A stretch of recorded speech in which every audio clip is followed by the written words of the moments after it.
It's December 9th, 2019. A young man from Canada mysteriously dies in a cheap hospital bed in India and takes $190 million with him. But not everyone believes he's really dead. Days before his death, Gerald Cotten signed a will handing over everything to his wife. Then Quadriga staff discovered no one, not even his closest team, had the passwords to the crypto exchange's wallets. The money was gone, locked forever. That's when the rumors started. Maybe the crypto king of Canada didn't die. Maybe he disappeared with the fortune. In the mid-2010s, while the world was still trying to figure out what Bitcoin even was, a young Canadian named Gerald Cotten saw the future, and it looked digital. He was charismatic, softly spoken, and obsessed with technology. Friends said he was always smiling, always polite, the kind of guy who could charm investors with ease. So, Gerald. Yes. You were born, now you're here. What happened in between?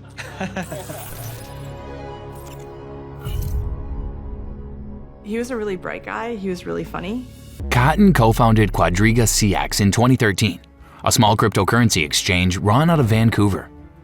At a time when Bitcoin was trading for just a few $100s, Quadriga made it easy for Canadians to buy, sell, and trade crypto without the complicated steps most platforms demanded.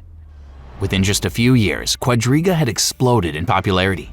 By 2017, it was handling billions in trades, becoming Canada's largest crypto exchange. Investors loved the simplicity. The government had barely begun regulating crypto, so there was little oversight. To most people, Gerald Cotten looked like a pioneer, a friendly face in a shady new market. But behind that friendly face was a system held together by one man. Unlike most financial institutions, Quadriga CX had no real team managing the funds. There were no compliance officers, no external audits, and shockingly, no backups to the cold wallets that stored customers' money offline. According to the Ontario Securities Commission, Cotten alone controlled the private keys, the passwords to those wallets. It meant he could move or hide funds at will, and no one else could even check. Still, to his customers, he was the guy who answered support emails at 2 a.m. He appeared on podcasts, hosted meetups, and reassured everyone that their money was safe. What nobody knew then was that this single point of trust would become the single point of failure. It was December 2018. Gerald Cotten and his new wife, Jennifer Robertson, had just married months earlier. They planned a honeymoon to India, a trip for charity and rest. But soon after arriving in Jaipur, Cotten fell ill. According to hospital records later obtained by Canadian media, he checked into Fortis Hospital on December 8th with symptoms of Crohn's disease, an illness he'd battled for years. Within 24 hours, he went into cardiac arrest. Doctors declared him dead on December 9th, 2018. The cause was listed as complications from Crohn's disease. He was only 30 years old. Yeah, this is a real mystery that's unfolding this morning, and it all has to do with the death of the CEO in India. Here he is Gerald Cotten. He's the founder of Quadriga CX. News of his death reached Canada weeks later, and that's when the questions began. His wife returned home carrying his laptop, his phone, and a death certificate. But when Quadriga staff tried to access the exchange's wallets, they realized something terrifying. No one else had the passwords. Every account, every Bitcoin, every Ethereum token, locked. Court filings later showed that the cold wallets, which were supposed to hold over $190 million, were completely inaccessible. Even cybersecurity experts described the setup as virtually unbreakable. Without Cotten's passwords, the digital vault was sealed forever. Investors started to panic. And then came the detail that made everyone's eyebrows shoot up. Cotten had signed his will just 12 days before he died, leaving everything, his properties, plane, yacht, and millions in assets to his new wife. I would have never, ever stolen from other people. And the fact that he did what he did, I carry his shame with me. No autopsy was performed. His body was reportedly embalmed and cremated within days. To some, it was a tragic coincidence, a young man dying abroad. But to others, it was the perfect exit plan. Back in Canada, thousands of investors waited for answers.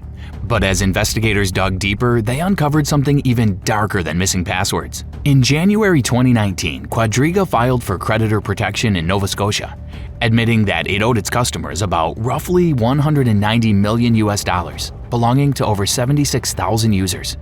The court appointed accounting giants Ernst & Young as an independent monitor to investigate the company's finances. What EY found next shocked everyone. When forensic analysts followed the blockchain trail tracing every transaction ever made from Quadriga's supposed cold wallets, they realized something that didn't add up. The cold wallets Cotton claimed to be using were empty. There hadn't been any deposits or withdrawals in months. In fact, most of the wallets had been drained long before Cotton's trip to India. So where had the money gone? Reports suggested that Cotton had been moving customer funds to other exchanges, sometimes in his own name. Some crypto had even been used for margin trading, high-risk bets that often lost money. The OSC later confirmed it. Cotton was operating a massive Ponzi-like scheme inside his own company. He used new deposits to pay off earlier withdrawals, just enough to keep customers believing their money was still there. And all of it was hidden behind the illusion of security. Investigators even found that Cotton had created fake trading accounts under aliases like Chris Marquet, using them to fabricate trades and manipulate prices on his own exchange. It was all a fraud.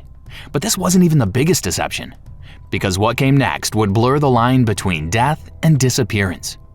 As investigators pieced together the company's history, the questions around Cotton's death only grew louder.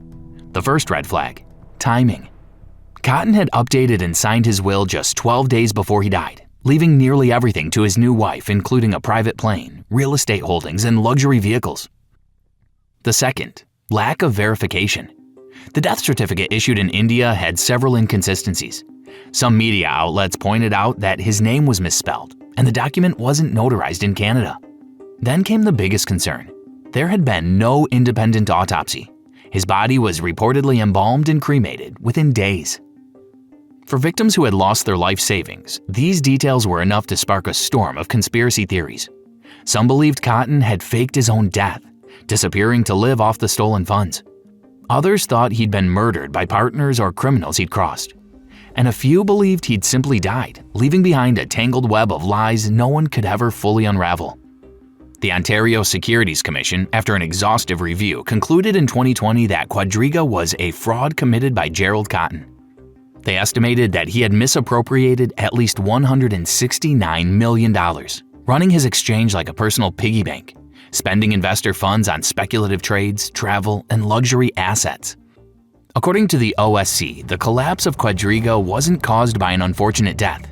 It was the result of years of deception and recklessness.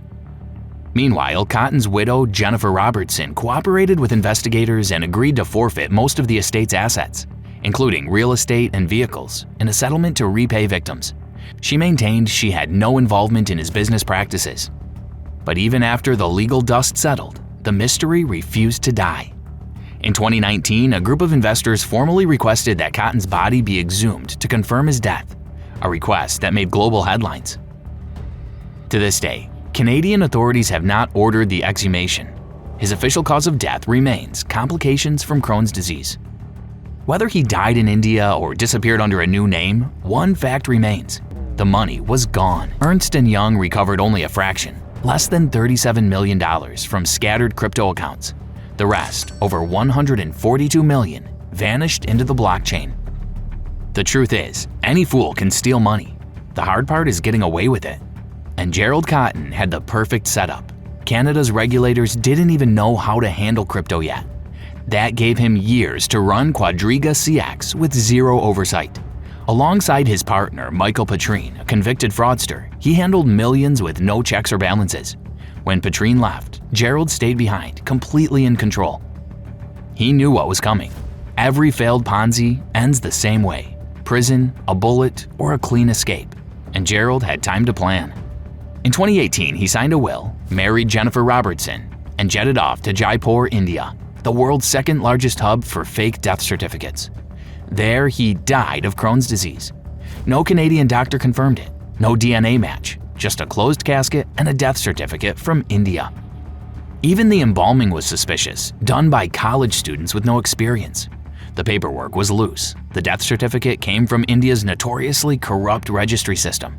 And no one, not one qualified authority, ever confirmed that the body inside that box was Gerald Cotton. Jennifer wasn't even in the room when he supposedly died. She was sent to get his laptop. And if you think this is all just conspiracy, here's what happened next. Years after his death, funds from Quadriga's cold wallets only Gerald had access to, suddenly moved. And the timing? The same week the world was fixated on another major crypto collapse, FTX. It was the perfect distraction. So ask yourself, if only Gerald had those keys and the wallet suddenly came alive years later, then who moved the money? Is Gerald Cotten really dead? Or did the crypto king fake his death and walk away with $190 million?